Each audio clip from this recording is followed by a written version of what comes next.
Oke, selamat bertemu kembali dengan saya Buset di podcast Sastra Buset. Kali ini tanggal 26 Desember 2025.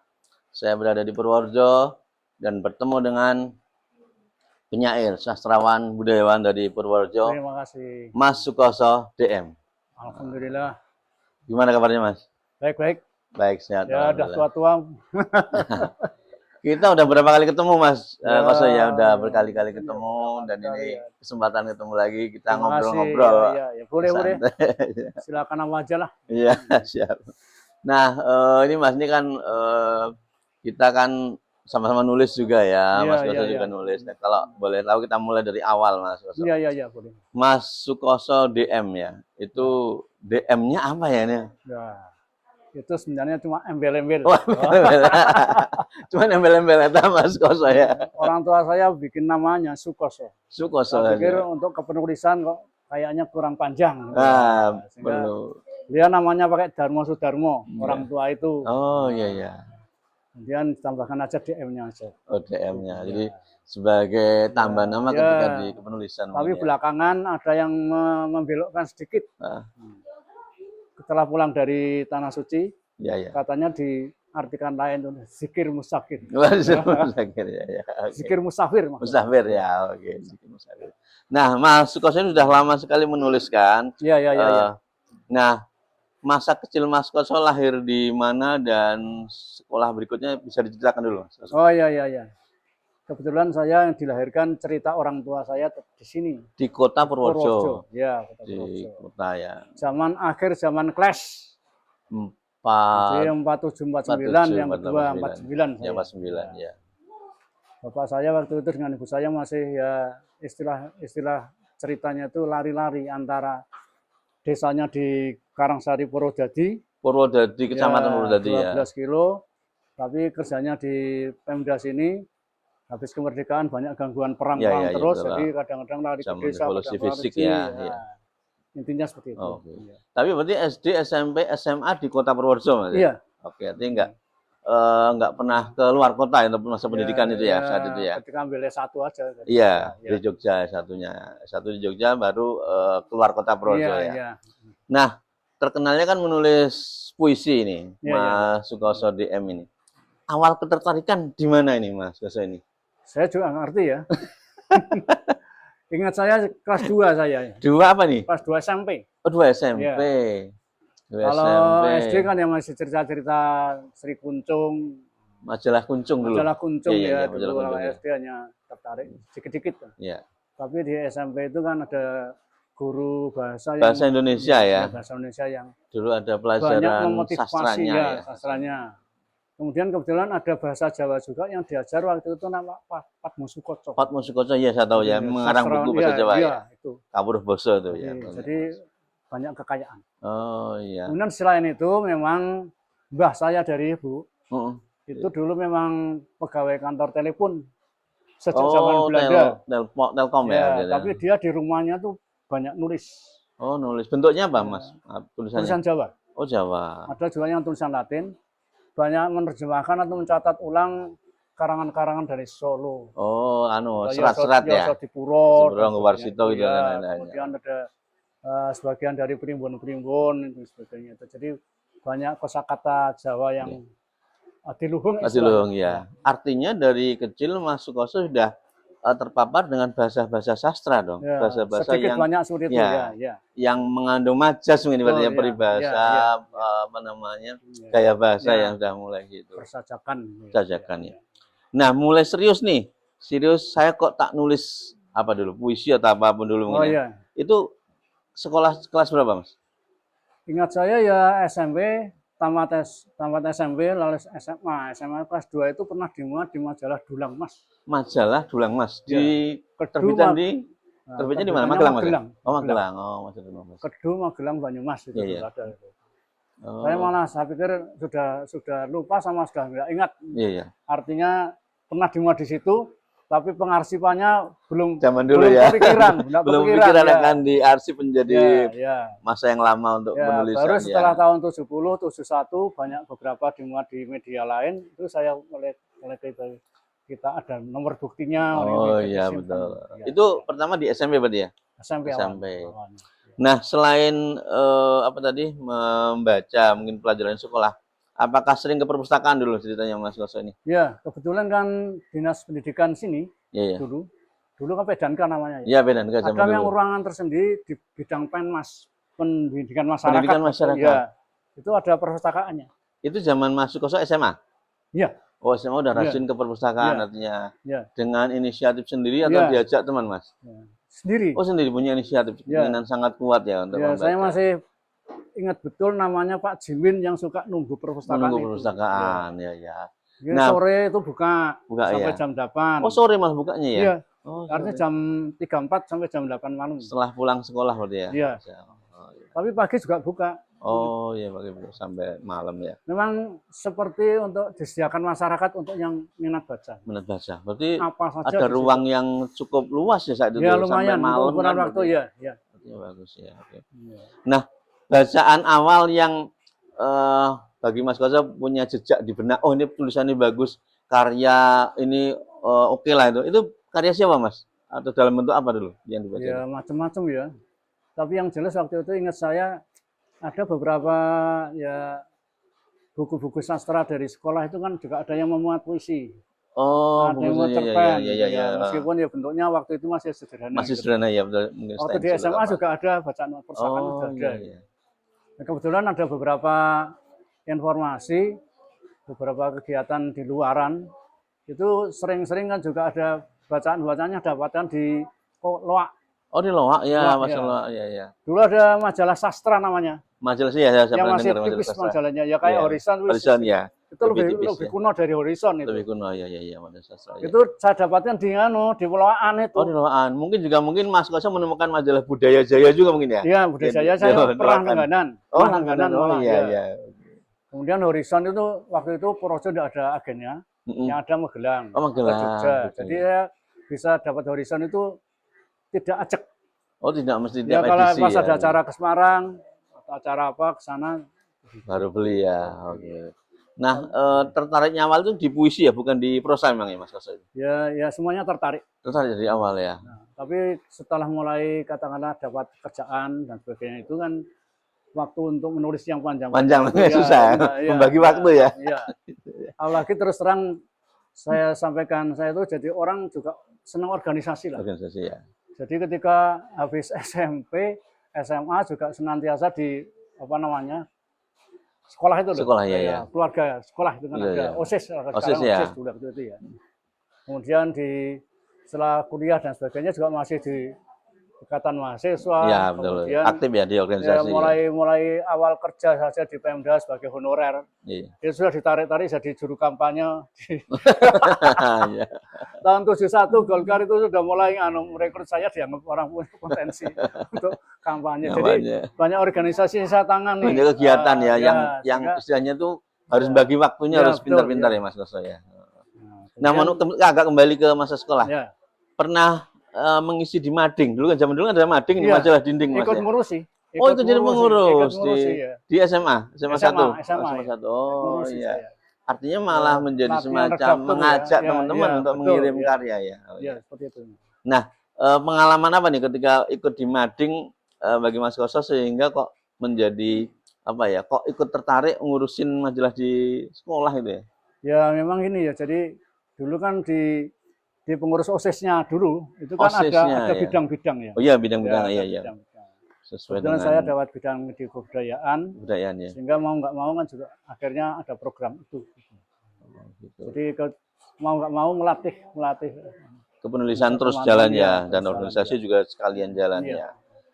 Nah, Mas Koso mengalami masa produktif itu ketika sudah bekerja atau ketika masih kuliah nih Mas? Ya mulai kuliah sama alian kerja jadi pegawai anyaran di Pemda itu. Ya. Di Pemda Purworejo tetap nulis terus berarti ya. Iya.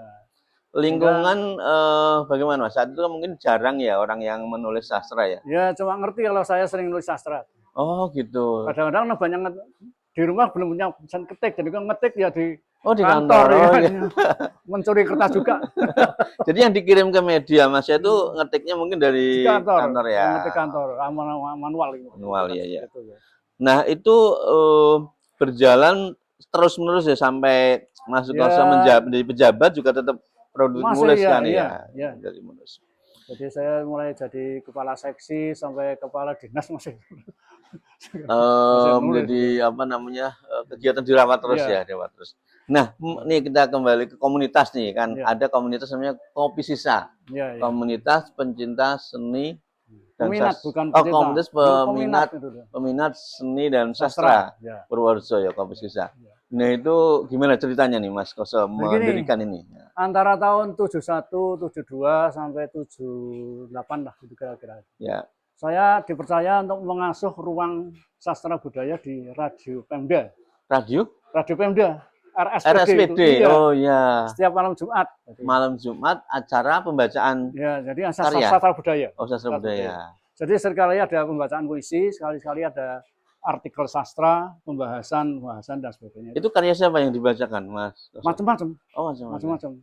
Kebetulan ditawarkan kepada para pembaca yang ingin disiarkan di RSPD, boleh dikirim. Bacanya karya orang-orang. Ya, dari pengirim. Mengirim orang-orang. Ya, itu. Nanti kita seleksi yang bagus-bagus dibacakan. Gitu. Itu berlangsung dari tahun 71 sampai 78. Sekitar 7 tahun ya. 7 tahun itu di RSPD. Ya. Kemudian sementara saya sering-sering ikut komunikasi di Semarang. Ada keluarga penulis Semarang. Oh, kalau ada kegiatan di Semarang saya ikut. Di Jogja itu ada 3 masa kini. Masa kini ya, Harian Masa Kini. Majalah Semangat, Warno Pragolowati. Iya, Warno. Ya, sama satunya itu ke PSK ya? PSK ya, PSK. Persada Studi Klub yang unggulan di Parangi. Komunikasi dengan itu lah gitu. Sehingga setelah pikir-pikir kok di Purworejo belum ada komunitas. Itu ya. Sastra. Sama sekali. Kalau teater ada memang. Oh. Itu tahun berapa jadi Kopi Sisa ini berdiri atau awalnya itu jadi karena saya juga jadi sekretaris KNPI. Oh iya ya. Di WDKNPI waktu itu 74 sampai selanjutnya. Saya mengusulkan ada lomba baca puisi. Oh, lomba baca puisi. Itu tahun 78. 78, ya, 78 lomba baca puisi pertama dan pembentukan Kopi Sisa itu. Ya, belum. Oh, belum. Bentuk 79. Oh, 79. Ya. Oh iya. Setelah itu setahun kemudian Pak Harjono ketuanya sama Pak Bupati wis dianake lomba seperti itu tahun berikutnya terserah kamu gitu. Oh ya, dikasih akhirnya Purbo Waseso ibaratnya bahasa Jawa. Waktu itu kan yang paling populer di mana-mana diselenggarakan adalah ulang tahun wafatnya Khairil Anwar. Oh iya ya. Nah, sehingga kita dirikan formalnya April itu tanggal 28 April 79. Itu kita dirikan Kopi Sisa, ya. Nah, kebetulan waktu itu saya ikut lomba penulisan puisi tentang Semarang tahun 78 atau 9. Iya, 79. Salah satunya dapat penghargaan luar biasa di Jawa Tengah waktu itu karena viral ya. Judulnya aja cukup Surat Kaleng untuk Gubernur Jateng. Wah, itu udah nyerempet-nyerempet juga agak bahaya itu ya. Padahal isinya cuma sebenarnya menceritakan kenapa di Semarang ditanami bukan tanami kelapa, tapi tanami Coca-Cola gitu. Jadi lingkungan hidup lah. Lingkungan itu banyak iklan, kalau banyak iklan dan sebagainya itu. Jadi hutannya jadi bukan hutan rimbun, tapi hutan iklan. Iklan ya. Seperti itu. Tapi itu pun setelah jadi juara 1, penyerahan trofinya tidak boleh dibacakan puisinya itu. Itu. Karena waktu itu sudah diviralkan di koran-koran banyak, ada larangan baca puisi ini jadi lebih terkenal. Jadi judulnya sudah menggetarkan masyarakat ya secara politik, mungkin akhirnya nggak dibacakan. Tapi juga aneh juga ya, juara nggak boleh baca puisi ya. Iya, betul. Itu awalnya dari sana, jadi semakin serius untuk bisa nulis. Ya. Nah, Kopi Sisa itu kemudian berkembang mengadakan lomba cipta puisi dan cipta cerpen, baca puisi. Baca puisi. Itu tiap tahun rutin ada. Sekali-sekali ada dramatisasi puisi. Oh, jadi di usia yang berapa nih tahun 2025 ini sudah sekarang sudah 47 tahun itu masih bergerak terus aktif terus ya. Nah, kemudian kepenulisan nih Mas Sukoso. Untuk kepenulisan kalau buku sudah berapa ya? Kalau buku puisi tunggal. Saya lupa ingat. Saya dapat yang was-was saya dapat ya, dulu dikasih Mas Koso. Kemudian apalagi waktu itu ya dikirimin itu banyak lah ya yang dikasih saya. Ingat saya ya kalau tidak salah 11 atau 12. 11 12. Nanti kita tampilkan nanti buku-bukunya ya. Nah, sudah 11 buku tunggal dan mungkin di antologi bersama cukup banyak ya. Ya. Banyak sekali, lebih dari 50. Lebih dari 50 orang. Ya. 50 buku. 50 buku. Jadi campuran. Mas Sukoso ini termasuk yang berkaryanya cukup panjang dan rutin terus-menerus berkarya gitu. Jadi itu mungkin bahan bagi anak-anak muda ya menulisnya biar seperti itu. Konsistensinya cukup tinggi. Nah, kemudian terkait dengan tema apa yang biasanya digarap oleh Mas Sukoso ini? Saya secara keseluruhan pokoknya tema kehidupan. Tema kehidupan. Artinya humanisme. Humanisme ya. Semua apapun yang dirasakan manusia, iya. Baik mulai kesedihan, kesenangan, cinta, benci, protes, pemberontakan, pokoknya apa yang dilakukan oleh manusia secara normal. Iya. Sampai dengan masalah-masalah politik juga. Politik juga. Ya. Jadi semua sisi kehidupannya. Termasuk sebuah buku puisi dulu draftnya diberi yang Mas Sukoso habis ibadah haji kalau salah ya. Ada buku puisi apa religi ya. Religi itu juga itu. Nah, kemudian sudah cukup banyak buku yang dihasilkan. Nah, Mas Sukoso masih punya rencana atau keinginan apa nih di bidang sastra ini? Ya, saya ada beberapa keinginan. Kalau mungkin ya kalau saya tidak mampu lagi, tetap ada yang meneruskan. Oh gitu. Kopi Sisa pengurusnya kan sekarang ya relatif sudah tua-tua lah. Ya. Sekretarisnya Pak Kunarta sudah minta diganti Pak Junaidi. Pak Junaidi menggantikan Pak Kunarta. Nanti Pak Purnomo Purbo masih bisa. Beberapa yang lain masih. Harus ada kaderisasi ya. Kaderisasi. Nah, kalau Mas Sukoso menulisnya lebih banyak di puisi atau di apa? Saya cerpen juga ada ya. Tapi sedikit. Kemudian novel, puisi, keguritan, novel ada juga. Novel baru saya garap ini. Oh baru, jadi nanti Mas Sukoso akan menyelesaikan novel saya ini. Membuat novel, nanti kita tunggu terbitnya novel Mas. Kalau naskahnya ya kira-kira sudah 80% lah. 80%, oke. Tapi yang terdekat mungkin beberapa bulan ini saya masih ingin menyelesaikan prosa liris kaitannya dengan W.R. Supratman. Prosa liris dengan W.R. Oke. W.R. Supratman itu pencipta lagu Indonesia Raya yang lahirnya di Somongari ya, Kecamatan Kaligesing, Purworejo, dan mestinya memang kita angkat menjadi dalam sebuah karya Mas Sukoso. Jadi ada secara pendek dulu sudah saya buat kira-kira hanya 5 lembar atau 6 lembar folio. Oh gitu. Tapi itu akhirnya dimuat di dalam buku lagu Indonesia Raya, terbitan Kemensesnek. Oh, Kemensesnek. Zamannya Pak SBY. Oh iya. Itu diantara di situ ada riwayatnya W.R. Supratman yang sudah diceritakan lahirnya di Somongari. Oke. Nah, saya punya keinginan proses ketika ditemukannya cerita bahwa Supratman itu lahirnya bukan di Jatinegara di Purworejo, itu belum pernah ada yang nulis. Oh iya. Sehingga saya berusaha untuk bisa menuliskan riwayat itu. Jadi waktu itu bupatinya kan Pak Supanto. Supanto ya. Supanto waktu itu. Karena bekerja bakti untuk membuat jalan tembus. Ada orang yang berteriak. Pak Bupati, riyen niku kan wakil lahirnya teng mriki mboten teng Jakarta Negara. Nah, Pak Bupati terus dia kan dari militer Pak Bupati Supanto. Dulu tentara Letkol. Tertarik nunya. Lalu tertarik terus coba dicari bikin tim. Saksinya masih ada apa tidak? Nah, akhirnya ada 6 orang yang senior yang dulu menyaksikan itu diminta kesaksiannya di sidang pengadilan. Karena manusianya sudah tua-tua, itu Pak Bupati ya waktu itu nekat saja bupatinya. Sidangnya di Kelurahan Somongari. Diundang sana. Saya baru ikut-ikutan itu artinya. Saya punya minat tapi belum serius itu artinya. Ternyata memang benar akhirnya. Yang tanggal 19 Maret ya lahirnya di Somongari. Dan itu kemudian ke Memorial Husna saya pernah juga. Ada putusan pengadilan negeri tahun 78. Tapi itu baru menemukan tempat lahirnya. Kemudian masih ada penelitian lebih lanjut, tanggal lahirnya kan juga ada kekeliruan. Jadi yang bukan 9 ya, tapi 19 Maret ketemu. Itu saya ikut proses itu. Artinya ada masukan dari namanya Pak Dwi Raharjo, pramuka, perda, ahli budaya Jawa. Itu yang ngitung wetonnya dan sebagainya, ketemunya 19 Maret bukan 9 Maret. 9 Maret ya. Meskipun itu sama-sama pagi. Sama-sama. Jadi 9 Maret itu Senin wage. Kalau 19 Maret itu Kamis wage. Nah, kesaksian orang Somongari itu tahunnya Kamis wage. Karena malam harinya saksi-saksi ini tadi yang masih muda-muda tidak boleh keluar rumah Normal. Oleh orang tuanya karena banyak hantu. Zaman dulu ya. Itu masuk dalam sidang pengadilan masuk seperti itu ya. Itu kemudian diteliti oleh Pak Dwi Raharjo dari Jakarta itu. Yang ini ketemunya adalah 19 Maret. Oke, itulah jadi. Nah, saya ingin menyampaikan seperti itu dalam bentuk ya narasi seperti kalau bahasanya Pak DA siapa? Kayak DA itu. DA so, Mas? Yang bikin puisi esai itu, esai puisi. Denny DA. Seperti itu, tapi tidak terlalu ilmiah banget lah. Ya. Jadi ada narasi yang saya buat susun seperti ya setara seperti Lino Suryadi. Pengakuan Pariem, prosa lirisnya ya. Tapi ini ada fakta sejarah beneran. Yang kita susun seperti puisi. Puisi prosa liris. Ya. Oke, nah satu lagi Mas Koso nih.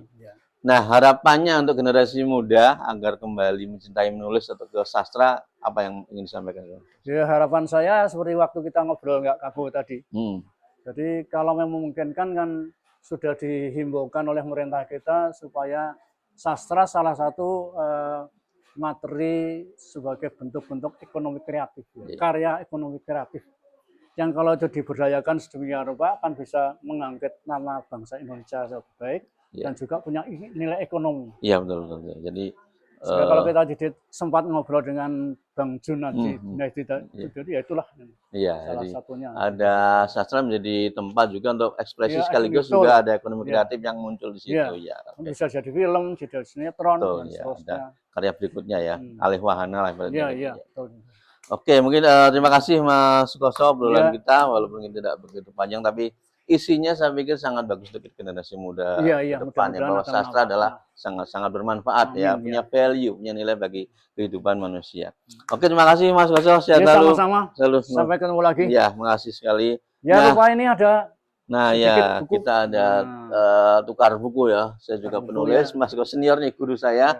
Juga kita memberikan buku. Oke, Mas Koso, mana saya terima dulu Mas Koso. Ini 3 buku ya. Titir dan Tatit.